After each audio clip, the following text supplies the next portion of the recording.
Sugar, eggs, vanilla, butter, flour and cocoa powder. That's all we need to make this cake. Hey guys, welcome to Tea for Two. Today we're making this incredibly simple gooey and fudgy Swedish chocolate cake.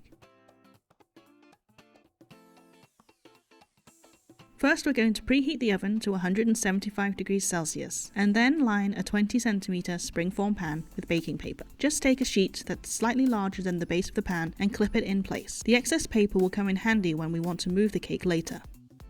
Now onto the cake batter. We're going to start with melting the butter so we can give it enough time to cool before we add it. I'm doing it on the stove, but you can just use the microwave if that's more convenient. Next we're going to pre-mix the dry ingredients, flour, cocoa powder and salt if you're using unsalted butter. Right, now with all the preparation out of the way, we can start putting it together. To a large mixing bowl, add in the eggs and break it up a little with a whisk.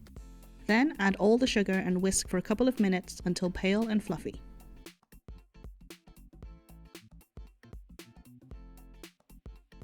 When we have something like this, we can slowly pour and mix in the melted butter, which should have cooled enough by now to not risk cooking the eggs. Give this a thorough mix until it's well combined, and then we're ready to gently fold in the dry ingredients with a rubber spatula. Take care not to beat out all of the air we just whisked in. It's supposed to be a dense, fudgy cake, but we still need some air to give the cake a rise.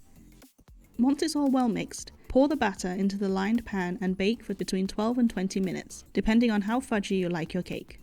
This is what the cake will look like after around 10 minutes of baking. The edge of the cake has started to harden, while the center still wobbles when shaken. The area that wobbles when you're done baking will become the gooey, fudgy part of the cake once it sets. So keep baking and shaking until you get the results you're after. For me, 15 minutes is the perfect amount of time. Let the cake cool and set up at room temperature. But while it's still warm, gently run a knife along the edge to release it from the pan. Once it's completely cool, give the entire cake a generous dusting of icing sugar.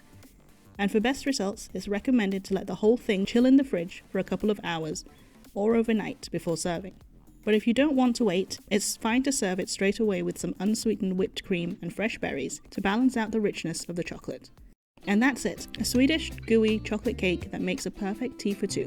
If you're interested in more Swedish recipes, definitely check out my other videos linked here.